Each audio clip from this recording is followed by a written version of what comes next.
Yeah, yeah, yeah. Sa courtside daddy, tayo makinig. Dito sa sports walang halong pilit. To direkta, walang kupas. Ang kwentuhan natin, swabe at patas. Sa courtside daddy, andito na. Balitang sports, tunay na saya. Usapang klaro, walang daya. Tiwala mo aming tupare, game na. Interview, kwentuhan, walang bias dito. Kasama mo kami sa bawat laro. Courtside daddy, toto diretso. Walang paligoy-ligoy-ligoy, pre.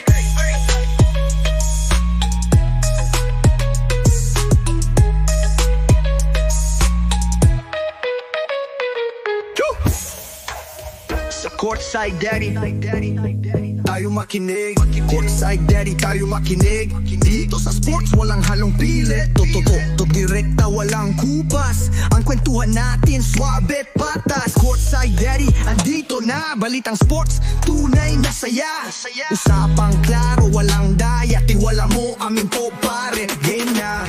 Interview, kwentuhan, walang bias dito. Kasama mo kami sa bawat laro. Courtside daddy, sa sports ay hari. Totoo da rin ko, walang paligoy-ligoy, pre.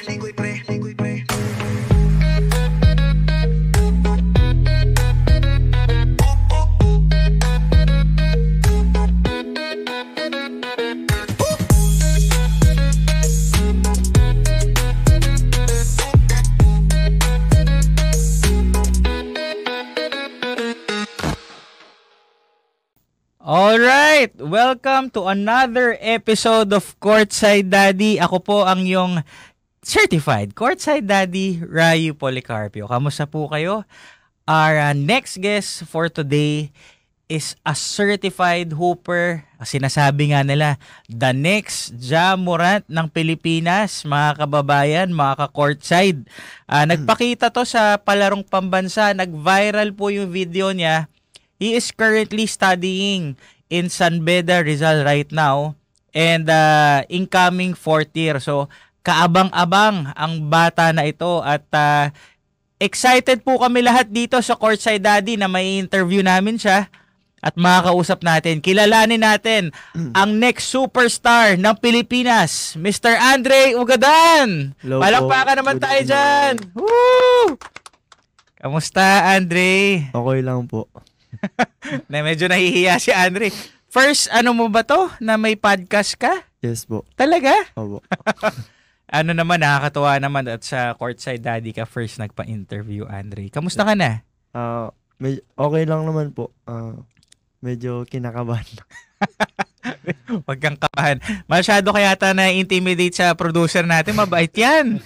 Si Brother Von. Oo. So, Andre, naka-recover ka na ba sa palarong pambansa, mo? Medyo naka-recover naman na po.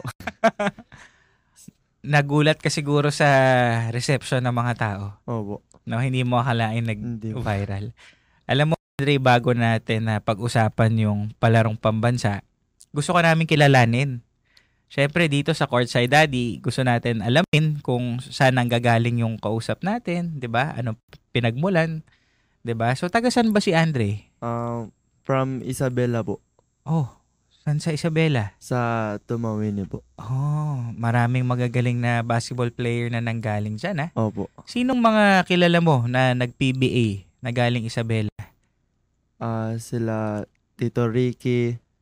Sila Ricky Kalimag. Opo. Oh, yan. Yun sila Jeff Viernes, sila yung sinasabi po nila na sila OG. Oo, yun. Rojimar Minor. Naku, oo. Yan, mga proud Isabela yan. Opo. Oo. So, from Isabela, napunta ka ng San Beda. So, yes po. Punta muna sa Isabela. Ilang taon ka unang naglaro ng basketball? Since grade 1 po. Ganun ba? Nag-start ako maglaro. Siyempre, ano yun? Sa mga court lang? Opo, sa mga court lang. Nagsimula ako sa bahay namin sa likod kasi may lupa doon na bakante. Doon, nag-start ako maglaro doon. So yung ring mo, ano yun? Parang... maliit lang po. Maliit lang, oh. Parang shooting lang. Ilan ba kayo magkakapatid sa pamilya? 3 po. 3. Pang ilan si Andre? Panganay. Tapos, ang mami mo tsaka daddy mo? Nasa Isabela. Isabela. Opo. Anong ginagawa nila? Yung papa ko po, tricycle driver. Tapos yung parents ko, nagbabantay ng kapatid ko. Yung mama Mami ko. mo. Opo. Oo. So, yung mga kapatid mo nasa Isabela ngayon? Yes po. Anong grade na nila? Yung isa po, incoming grade 7. Tapos yung isa, grade 3, grade 2. So, maganda pala yung journey mo. Gusto ko nga malaman paano ka napunta sa Maynila eh. Pero, pag-usapan muna natin yung pamilya nyo at saka buhay nyo sa Isabela. Kamusta ang buhay nyo sa Isabela? Po, masaya naman po dun kasi nagsama-sama kami. Tama. Oo. So, kaya naman ng daddy mo na, syempre, 3 kayo, mahirap din eh, no? So, kinakaya naman. Kinakaya na naman. Okay, sige. Ang daddy mo ba, sino ang marunong mag-basketball sa pamilya nyo? Yung mga tito ko po. Tapos, papa ko po, dati rin po naglalaro, mga barangay. Oo, so siya ang, parang, nakita mo ba maglaro yung AirPods mo? Opo. Ayun. So, sa kanya mo medyo napapattern ba yung mga galaw mo o ano? O may sarili ka? Iba? Hindi po masasabi. Magkaiba kami ng playing style. Ano bang height ng daddy mo? 5'10". Matangkad din. Ang mami mo? 5'6" po ata, 5'7". Oo, matangkad din. Tapos, ano na height mo ngayon? 6'3" po. 6'3". At ilang taong ka na? 18 po. Grabe. So, pwede pa tumangkad to, producer? No? 4 inches. Oo, malay mo, umabot ka pang mga 6'7". Grabe. No? So, yung mga kapatid mo, dahil bata pa, grade 7, mga 13, 12 years old, nagpa-basketball din. Yung pangalawa po, nagba-basketball. Yung pangatlo, hindi po. Hindi. Ibang sports ang gusto eh. Oo. Kwento mo naman, saan ka nag-aral sa Isabela? Ang pinag-aralan ko ng elementary po, Tumawini North District. Tapos nung high school po, lumipat ako ng Tumawini National High School. So, doon pa rin Tumawini rin? Opo. Oo. So, sabi mo, nag-uumpisa ka na maglaro ng basketball sa ng bahay mo. Opo. So, mga grade 1 yun. Yes po. Nung grade school ba, doon sa Tumawini, may mga liga-liga na? Ano lang po, mga meet. Yung mga meeting. Opo. Yung mga, tulad nung mga palarong pambansa, ganun. Ganon, oo. So, ano yun, within Isabela, yung mga nakakalaban yes, mo? Po. Buong region to. Pag ma-qualified, yun. Papadala sa mas malaking tournament. Oo. Pero kamusta ka nung grade school? Ganyan na ba yung skills mo? Napanood namin? Hindi po. Sinipag lang mag-ensayo. Tsaga-tsaga lang. Paano ka nag-iensayo? Ano bang secret ni Andre Ugadan? Lagi lang ako naglalaro sa likod ng bahay. Tapos tinuturuan ako ng papa ko, mga tito ko. Yun. Oo. Sino bang inspirasyon mo sa basketball nung growing up? Yung family ko po, syempre gusto ko ba silang matulungan.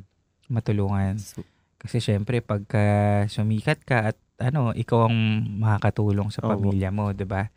Yung bahay niyo bang tinitirhan sa inyo na 'yon? Opo. Okay. So gusto mong bigyan din ng mas magandang buhay. Yes, maganda 'yan.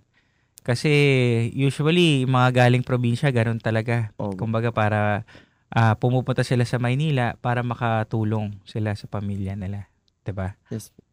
So Tumawini, grade school, tapos high school. Paano ka naman napunta na San Beda? Yung meron pong nakakita sa akin na coach, tapos kinausap ako. Dinala po ako dito. Dito na. Opo. Wala nang ibang pinagdalhan? San Beda lang? Marami pong school na... ano yung mga yun? Perpetual, tapos FEU, Madam. So ka, try out? Yes po. Paano ka napunta sa San Beda? Nung nagta-try out ka? Sila dahil kay Tito Ricky po. Kalimag? Opo. Siya po paano kayo nagkakilala ni Yung sa Ricky? coach ko po. Coach mo. Yes po. Sino yung coach mo? Wawi, Buraga. Okay. So, si Coach Wawi, siya yung kakilala ni Tito Ricky po. Ni Sir Ricky. Opo. Tapos, ano sabi ni Sir Ricky? Yun po, nilapit niya kami kay Coach Miko. Miko Roldan Opo. ng San Beda Red Yes po. Cubs. Tapos, ayun na. Opo. So, kaya sa San Beda ka napunta. Yes po. Napakaswerte naman ng San Beda. Kasi, naalala ko, nung nanonood ako ng NCAA, napapanood na kita. Pero ang star player ng San Beda, si Valiosis pa. Opo. Oo. Ito ba yung first year mo sa NCAA? Nung pang third season ko na po sa... Itong incoming? Opo. Oo. Bale, naka 2 years ka na. Yes po. Oo. So, kamusta naman syempre, San Beda yun. Kamusta yung mga unang araw mo sa San Beda? Di ka ba nanibago? Galing kang tumawi ni Isabela. Yung first week ko po sa San Beda, gusto ko nang umuwi po na homesick na. Homesick Nag-chat na. po ako sa coach ko na, Coach, di ko na po kaya dito, uwi na po ako. Pero, andyan siya para i-push niya ako.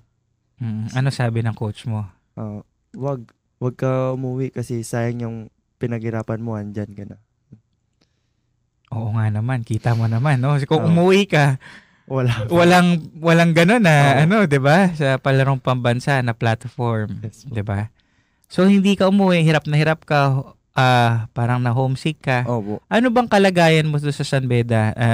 May dorm ba kayo? Ano? Meron po, may pinag-i-stayan po kami. Meron. Tapos mismong kasama school. mo yung mga player Yes po. na iba. Tapos syempre iba't ibang probinsya Opo. kayo. Sinong mga naging ka-close mo kagad doon? Unang naging close ko dun, wala na umalis na. Si Mandalano, yun po yung unang kumausap sa amin ni Batong Bakal. Oo. So, bakit siya yung naging unang ka-close mo? Magkatabi po kasi ng higaan. Ay, usually yung Opo. di ba? Sa dorm di ba? Opo. Parang kayo, tabi, yun na kagad, di Opo. ba? So, ikwento mo, syempre yung academics, magkaiba rin. Yes po. Di ba? Yung San Beda, syempre, dito sa Maynila, isa rin sa pinakalalang institusyon Yes po. pagdating sa, di ba? Education. Yes po. So, nahirapan ka ba, Andre? Opo, halos isang buwan akong nag-adjust. Ang hirap makasabay. Tsaka syempre, ang first language mo, hindi Tagalog Opo. 'Di ba? Anong first language mo? Ibanag po. Ibanag. Opo. 'Di ba? So, pagdating mo sa San Beda, karamihan Tagalog. So, Opo. nahirapan ka Tapos magsalita. mga English. English. Marami rin nag-i-English. Opo. Tama. Kasi, yun ang first and second language dito sa Yes po. Maynila 'di ba? So, unang linggo talaga nahirapan ka. Gusto mo na umuwi. Opo, gusto na umuwi. Ano yung, nung kinausap ka ng coach mo, sabi mo dito, pero kailan ka naging komportable nung nasa San Beda ka na? Mga na po. Medyo tumagal-tagal na po. Mga 2 months, ganun. Medyo okay naman na po ako. Medyo nakakaano ka Opo. na. Alam mo, swerte nyo nga ngayon kasi pag nagdo-dorm kayo, may mga video call na. Opo. Dati yung mga player, panahon ng Tito Ricky mo, talaga pag na-homesick, talagang walang video call nun 'Di ba? Opo. So araw-araw ka ba nag-video call sa inyo? Opo. Araw-araw pong tumatawag sa parents ko. Oo. Anong sinasabi sa'yo ng magulang mo sa'yo? And sinasabi lang sa akin, nandyan ka na, tiyagain mo na. Yun lang. So, ano rin sila, very supportive Opo. sa desisyon mo Yes po. na mag-San Beda. So, eto na. So, first year mo, nag-Red Cubs ka. Yes po. 'Di ba? So, first year mo sa Red Cubs, kamusta? Ay, Ano ba height mo nun? 6'1". 6'1". Hindi ka pa 6'3". Kita mo, tumatangkan ka. 6'1 ka pumasok. Yes po. Anong posisyon mo? 3 pa po. 3 ka. Yes po. Okay. Pero hindi ka pa parang may playing time ka na ba nun? Wala po. Mga last 4 games din lang po ako na Oo. naglaro. Ikwento mo naman sa amin, kamusta yung unang taon mo sa Red Cubs? Paano ka nagkaroon ng playing time? Nung unang taon ko po, kabado ako. Siyempre, big league na yun. Pero, yun nga, sinipag ko lang sa ensayo. Sa ensayo. Opo. Sinong kabantayan mo sa ensayo nun? Sila Bailosis pa po. Nung unang taon mo. Opo. Sino mas magaling sa inyo? Same lang. Good answer. So, unang taon mo, wala ka pa masyadong playing time. Sabi mo yung last 4 games. Paano ka nagkaroon ng playing time ng last 4 games? Ano po kasi nun, galing po ako sa sakit. Opening ng season 99, nagkasakit ako. Tapos, yun po. Tapos, last game ng season, injured naman ako, natapilok. Ganun. Opo. So, masalimuot yung unang season mo sa Red Caps for injury prone. Opo. Na-injure ka no? During the course of the season. Opo. Paano ka na-injure? Sa practice? Sa practice po. Kasi sabi mo, hindi ka ginagamit. Opo. So, sa practice pa. Ayun. Ano bang record ng San Beda Red Caps so season 99? Natanggal po sa sa Final Four. Pero umabot kayo ng Final Four? Hindi po. Hindi na? Opo. Season 99, no? Okay. Tapos season 100? Yun po, nakapasok kami ng Final Four na kalaban namin, Bearpet 12. Ito lang yun? Opo. Ito yung second year mo. Okay, sige. So, bago tayo po tumuwi dun sa second year mo sa Red Cubs, nung unang taon mo sa Red Cubs, umuwi ka ulit ng Isabela. Opo. So, ano naman ang kwento mo sa magulang mo? Na masaya ka na? Naiba na ba? O gusto mo ulit umuwi? Yun, nung nasarapan ulit magbakasyon, ayaw na bumalik. Yung parents ko lang talaga nagpo-permit na umuwi na ako dito. Yun nga po. Kasi syempre hindi ka rin nakapaglaro. Tapos no? So, nung nagbakasyon ka, parang ayaw mo na bumalik. Opo. So, sila nagsabi, Andre, ano ka na? Balik ka na. Ano sabi nila, Coach Miko? Yun, kinakausap lang ko lagi about sa mga, yun sa season na yun. Oo. So, Andre, kasi ang laki ng jump so, season 99, wala kang playing time. Yes po. Nung season 100, parang doon ka lumabas Opo. Ikaw, si Valiosis, si Medroso, sila Doliente po. Doliente, 'di ba? San Juan, Batong Bakal, Wagan. So marami kayo. So kaya ito yung nakaabot ng Final Four, 'di ba? Pero nagulat kami kasi yun nga, parang bagong player to, pero hindi namin alam na second year mo na pala sa Red Cubs. So ano ang naalala mong best game mo nung last season? Best game. Siguro po yung first game namin. First game nyo? Sino kalaban nyo nun? Hindi ko na po matandaan. Hindi mo na matandaan. Bata ka pa, hindi mo na maalala. Ilan na ginawa mo? Siyempre, tinitingnan mo yung 19 points po ata. Grabe, first game. Sa Red Cubs, 19 points. Matanong kita, siyempre, nakita mo yung laro mo ng unang season, tapos ng pangalawang season. Anong mga in-improve mo para ibabad ka ni Coach Miko? Sinipagan ko lang mag-ensayo, lagi ako nakiki-compete sa mga teammates ko. Pero sa anong aspeto ng laro mo? Parang sa dribbling ba? Sa shooting ba? Sa depensa ba? Depensa po. Sa depensa. So, yun yung in-improve mo. Kaya parang binigyan ka pa ng, ng more trust nila Coach Miko. Yes, na, okay.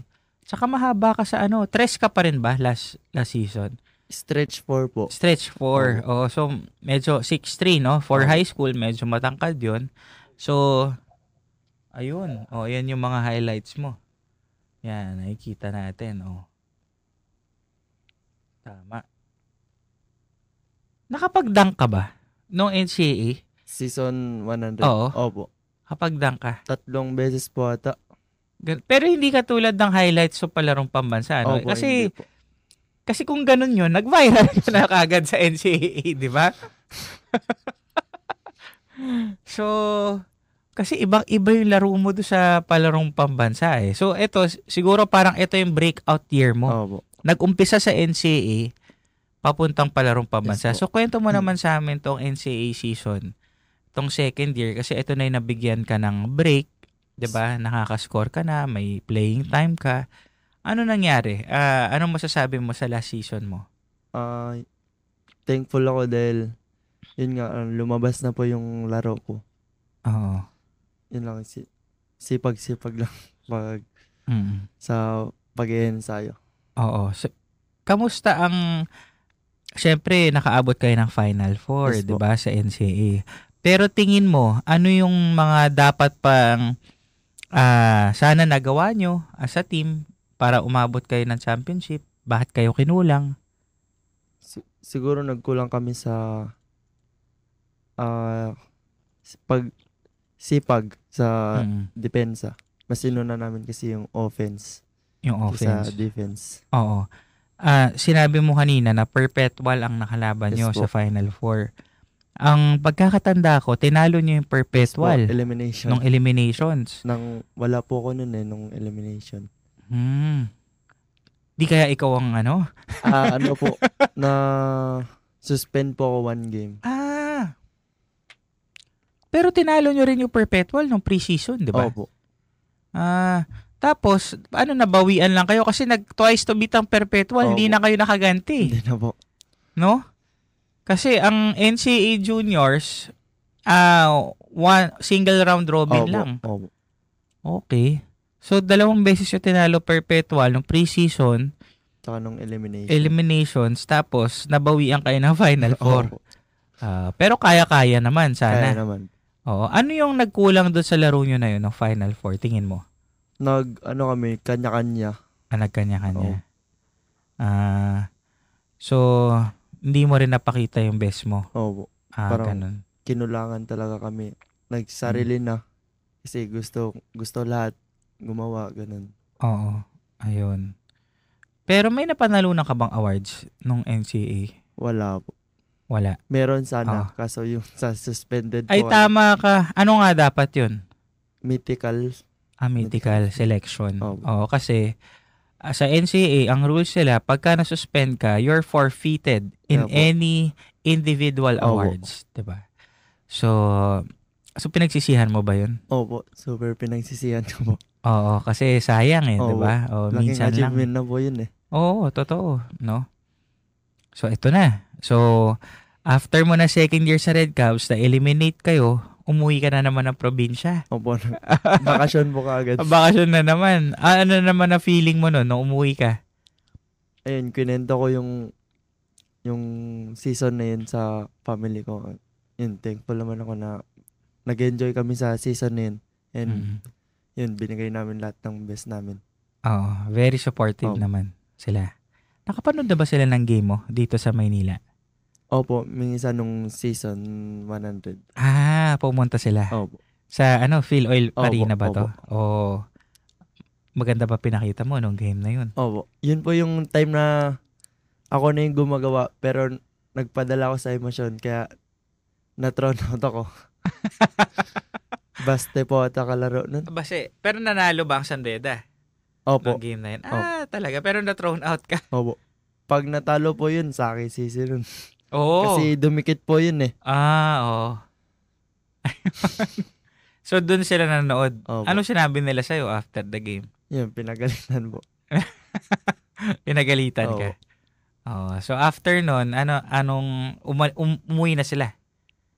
Kagad? Hindi pa po. Okay. Nag-stay pa po. Nag-stay pa sila dito. Anong masasabi mo sa daddy at mommy mo tuwing nandun sila sa'yo nanonood sa game? Natutuwa ka ba? Opo. Super natutuwa po. Siyempre, nandun sila para supportan ako. Nagbiyahe pa sila ng 8 to 10 hours para lang mapanood ako. Alam mo, napakaswerte mo, Andre, kasi hindi lahat nabibigyan ng opportunity. 'Di ba, na makapaglaro sa NCAA at makapag-aral sa San Beda. So, feeling mo ba ang mga magulang mo proud naman sila sa... Opo. Super proud po. Kung may gusto ko sabihin sa mami mo tsaka sa daddy mo ngayon, anong gusto mo sabihin sa kanila? Nagpapasalamat lang ko dahil andyan sila lagi para supportan ako sa mga gusto ko. Ayos. Sa mga kapatid mo? Ganun rin po. Ganun din? Oo. Nagpapasalamat ka. Talaga, a man with a few words talaga to si Andre Ogadan. Huwag kang mahiya, Opo. Oo, pero happy kami na ito first podcast mo. Oo. 'Di ba, sa Courtside Daddy. Ito na, Andre. So, nasa probinsya ka, Opo. 'di ba? Paano ka napunta sa palarong pambansa? Yung San Beda po kasi sakop ng Calabarzon. So, yun po. So, San Beda ang nag-represent sa Calabarzon? Opo. Lahat from San Beda? Nung palaro po, may natak kaming 3 na LPU. Na Taga Lyceum? Opo. Oo. So, yun. Kayo nag-represent ng Calabarzon. Opo. So, saan ba ang palarong pambansa? Sa Ilocos po. Sa Ilocos. So, first time mo nag-Ilocos? Opo. Oo, kasi although malapit lang ang Isabela sa Ilocos no? Kamusta yung feeling? Ano nun po, nag-enjoy po kami. Nag-enjoy? Opo. Oo. Kasi parang banding din with the Opo. team, di ba? Mas naging magkalapit sa isa't isa. Tama. Oo. So, after nung banding na yun, sino ang first game nyo? First.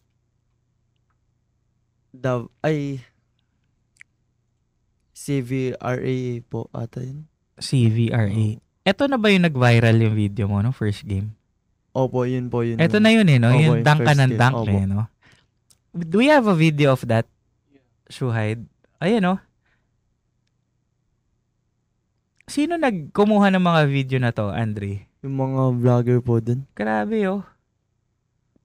Naalala mo pa ilang dunks ang ginawa mo dyan? 3 po ata sa game na po yan. Oo.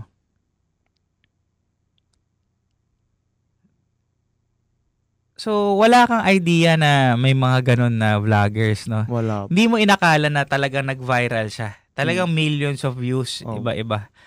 Parang sinabi pa nila, the next Jamorant. Anong masasabi mo doon? Wala akong masabi. Kasi iba po yung laro ng mga NBA mga may lahi po. Kumbaga malayo ka pa doon. Pero sino bang idol mo na na NBA player? Si Kobe tsaka Jordan. Kobe and Jordan. Siya napapanood mo sa YouTube yung mga highlights, yung mga laro nila. Kasi 18 ka pa lang Kahit yata yung last game ni Kobe, grade school ka pa lang nun. Napanood mo pa ba si Kobe? Naalala mo, grade school, Nina? Hindi na. Mga na lang, highlights na lang po. Highlights na lang. Kasi lalo na si Jordan. Opo. Diba? Hindi ka pa pinapanganak nun. Diba? Opo. So, sa highlights. Pero ngayon, kung may idol ka ba sa NBA generation ngayon? Sa ngayon, siguro si si Shai Gilgeous-Alexander. SGA. Galing, no? So, OKC ka pala. OKC fan ka. Bukas ang laro, di ba? Ewan ko. Ang pinapanood ko na lang po, mga highlights. Highlights na lang. Highlights ni SGA. Grabe, no? So, yun ba, doon mo ba pinapattern yung laro mo, minsan? Hindi ko po masabi kasi panay ako drive. Ganun. Oo nga. Siya kasi panay pull up. Pull up no, si Kaya SGA. yun po yung pinapractice ko ngayon. Pero sa mga drive mo, sa mga dunk mo, sino nakikita mo na parang ganong kalaro? Siguro si AE. Sino? Si Anthony Edwards. Oo, tama. Kaya nga. Alam mo si Anthony Edwards, parang, 'di ba, Kobe, hinahantula din siya kay Kobe, tsaka kay Jordan. So, doon mo pinapattern yung laro mo. Kaya pala yun yung lumabas sa palarong pambansa. Ilang points ka no first game mo? 20 plus po. Grabe. Panalo kayo nun? Opo. Tapos, nung gabi ba na yun, doon nag-trending yun? Opo, doon na po. Nung gabi na yun mismo? Grabe. So, nagulat ka kinabukasan nung nangyari? Opo, kinabukasan. Daming nagpapapicture, ganun. Daming nag-aabang. So, kwento mo naman. So, nagulat ka sa venue, maraming, bigla ka parang sumikat. Opo. Sa Facebook? Yun rin po, ang daming nagme-mention sa akin, ganun. Daming nag-share. Oo. Tinatag ako. Yun po. Grabe, no? Hindi ka ba na-pressure nun? After nung pumutok yung video na yun? Ano lang po. Parang sinasabi sa akin ni coach na wag ko muna pansinin yun kasi pansamantala lang yung pagsikat nun. Oo. Mag-focus lang muna ako sa game. Oo, kasi halos araw-araw yung laro nyo, di ba? No, so second game, nung pumutok yun, kamusta yung depensa sa'yo? Kasi syempre, Yun nga po na oo. lockdown defense, pangit nang nilaro, ganun. Pangit nang nilaro po nun. Nung second game nyo. Sino kalaban nyo nun? Yung, hindi ko po matandaan yun eh. Basta may kambal yun. Sinasaktan nga ako ng mga yun. Pinipikon po ako para mawala sa game. Oo. Kasi parang ikaw yung parang pinaka sumikat eh. So, parang lahat na depensa nakafocus sa'yo. So, hindi kayo nanalo nung second game na yun? Panalo po, pero pangit ng pinakita. Oo, kasi sa'yo na nakafocus, di ba? So, nakapag-adjust ka ba no third game nyo? Opo. Yung mga ginagawa sa akin, in-expect ko na gagawin pa sa mga susunod na laro. Ang ginawa ko na lang, mag-focus sa game. Wag na mag-retaliate. Wag na mag-retaliate. So, hindi ka naman na-thrown out sa palarong mga bansa. Okay. So, anong record nyo no elimination sa palarong pambansa? 3-0 po. 3-0. Kaya nakapaabot kayo ng quarterfinals. Semis. Semis. Sino kalaban nyo sa semis? Yung ano ba yun? Yung Iloilo po. Iloilo. Ito na yun na parang nag-trending din kasi may sikat din na player doon. Yung si Luke Cruz. Oo, di ba? Si Luke Cruz. Oo. Nasa mythical din ba siya? Ng palarong pambansa? Kasi parang ikaw, si Moral, si Matias, si Matias. Butterbon niya. Pati po pati siya, 'di ba? So, parang match up 'yun na ano. So, ano nangyari do sa semis na 'yon? Pagod na po eh. Wala nang may labas. Oo. Nagulat kayo kasi syempre Iloilo magaling din. Opo. So, anong laro mo naman nun? Kamusta laro mo nun? Okay naman po. May naambag naman po ako sa team. Ilan ang score mo nun? Hindi ko lang po matandaan. 20 plus points. Grabe. Kasi pagod ka pa nun First half, 18 points, 15 points. So parang na-slow down ka nila nung second half. Pero dikit lang yung laban, di ba? Opo. Nung fourth quarter lang lumamang.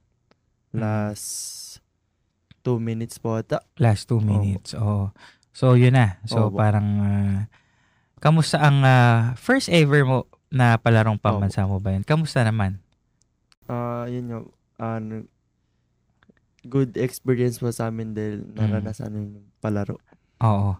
Kasi you're representing the town, yung buong Calabarzon, di ba? At ang daming exposure to different players, provinces na ang dami rin palang magaling sa buong Pilipinas, di ba?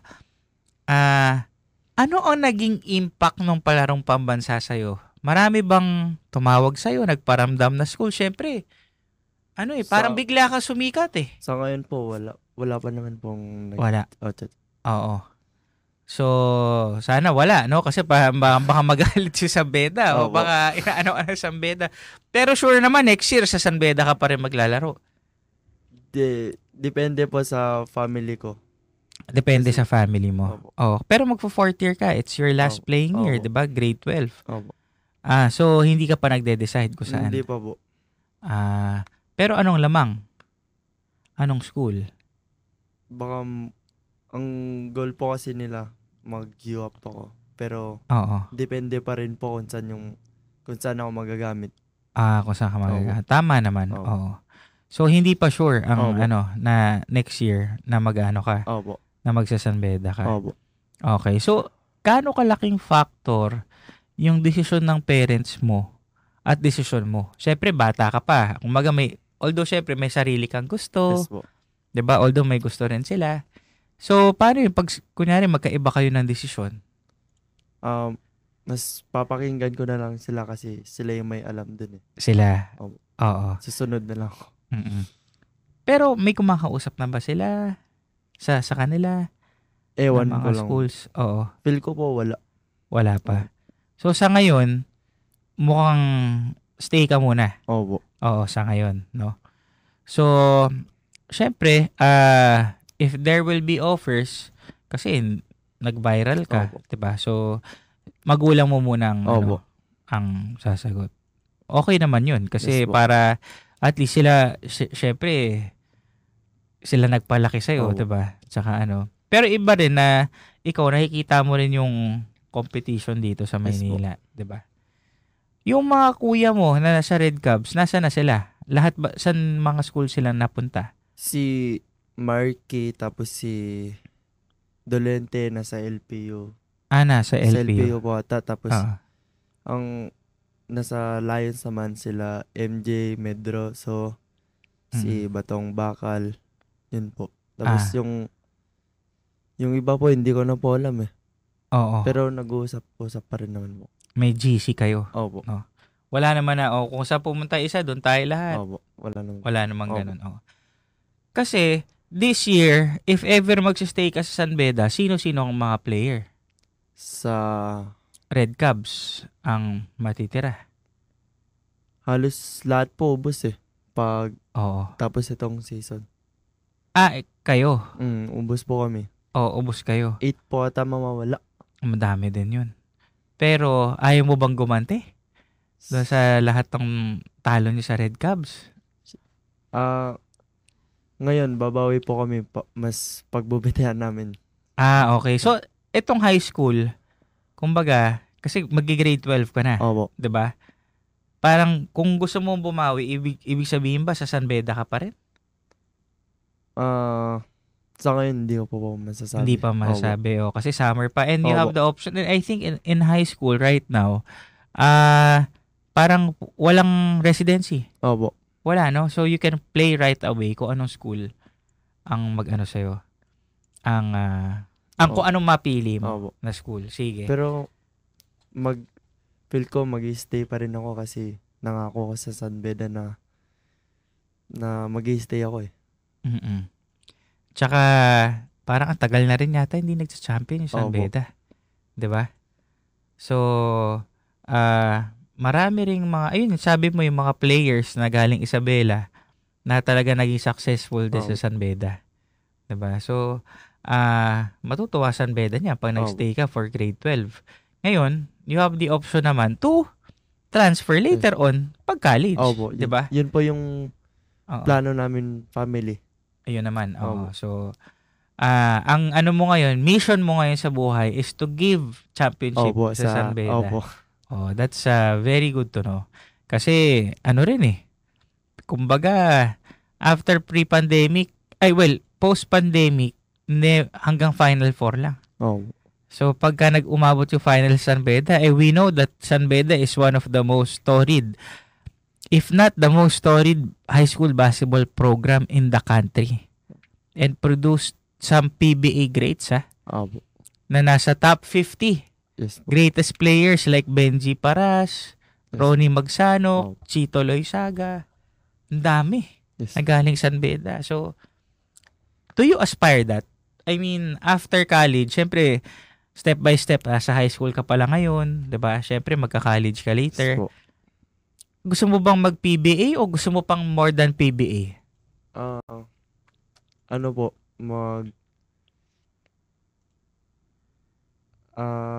Yung KBL ganun po. Oo, yun. Kasi uso na yun ngayon eh. Dati, mga 10, 15 years ago, ang pinakasagad na ng Filipino basketball player, PBA na eh. Kumbaga, sa Dreams, di ba?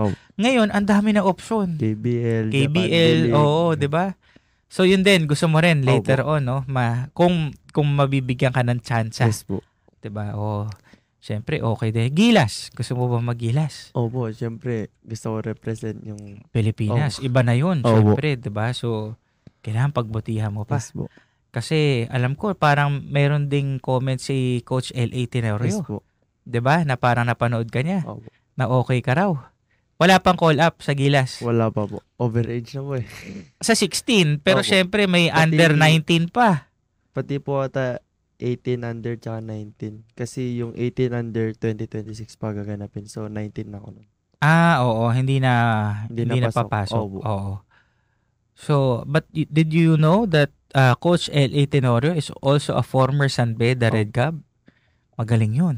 Tsaka gilas yun. Teammate nga daw po ni Coach Francis. Kwento niya sa akin. Oo, ni Assistant Coach Francis. Oo. Kabatch na yun. Opo. Si LA. Umabot din sila ng last year nila, I think, if I remember it correctly, umabot sila Final Four. Nag-champion sila the year before, no? Third year sila. So, malakas yung mga batch na yun ni Coach L.A. Tenorio. Anong nafe-feel mo pagka ganun? May mga nagsasabi na, uy, okay yan ah. Ano na, coming from a head coach of Gilas? Siyempre, masarap sa feeling na napansin yung video ko na yun. Oo, no? Na, kumbaga, kilala ka eh. Opo. Diba? Sa napakadaming bata ngayon, sa napakadaming liga, may NCAA, may UAAP, may CESAFI. Yes po. Kahit sa, punta ka ng Mindanao, na maraming liga dyan sa high school na napansin ka sa palarong pambansa, diba? So, what's next for Andre Ugadan? Syempre, ngayon? Parang bakasyon eh, no? Opo. So, parang, can I say, parang 70-80% magi-grade 12 ka, diretso ka San Beda. Opo. And then later on, after college, doon ka magde-decide. Opo. No? Magde-decide kung lilipat ba or hindi. Oo. Sana mapa-champion mo. Sa pagtrabuhan po namin lahat, teammates yan, coaches. Oo. No, nakakatawa. How do you handle pressure? Syempre ngayon, dahil doon sa parang overnight fame mo, parang aabangan na bawat laro mo eh. How will you handle pressure? Let me rephrase the question. Kasi may pressure na yan eh. Ano lang po, ginagawa kong motivate yun nga po, para laging focus lang sa game. Oo. So, hindi ka masyado magpapa-apekto sa mga labas. Sa labas. So, game lang. Para hindi ka maano sa pressure. Kasi grabe yung pressure niya. Pag inisip mo lahat, parang wala na pong mangyayari. Wala mangyayari. Baka hindi mo rin mapalabas yung laro mo, diba? Kasi lagi mo naisipin ngayon, naku, baka may nanonood na scout sa akin. Diba? So, and you are in a big stage. Yes. Of course, you will be playing again in the NCAA. Yes po. The oldest collegiate basketball league. Diba? And nationwide, actually worldwide, napapanood. So, may message ka ba bago tayo magpaalam sa ating mga fans? Anong message mo sa pamilya mo tsaka sa mga fans mo? Siyempre, unang-una po, nagpapasalamat ako kay Lord dahil kung wala siya, wala ako dito ngayon. And sa family ko na always nakasupport sa akin. And sa girlfriend ko. And sa mga fans ko dyan. Ingat kayo lagi at sana wag kayong magsawang magsuporta sa mga games namin. Oh, ayos ah. Talaga marunong na. Sanay na to sa mga player of the game. Diba? So, in behalf of Courtside Daddy, maraming salamat dahil ito yung unang podcast mo. Marami kami natutunan sa'yo, Andre. And good luck to your very, very young journey. Sana pag sikat mo, bumalik ka ulit dito. Opo. Ha? Yes. Huwag kang magsawang bumalik dahil welcome ka dito. Okay? So, that's it for our episode with the young superstar and future Gilas. Yan ang Jamorant ng Pilipinas, Andre Ugadan. So, with that being said, Andre, tatanungin kita, who's your daddy? Courtside Daddy. Courtside Daddy. Maraming salamat po. Maraming salamat po. Yeah! Sa Courtside Daddy, tayo'y makinig!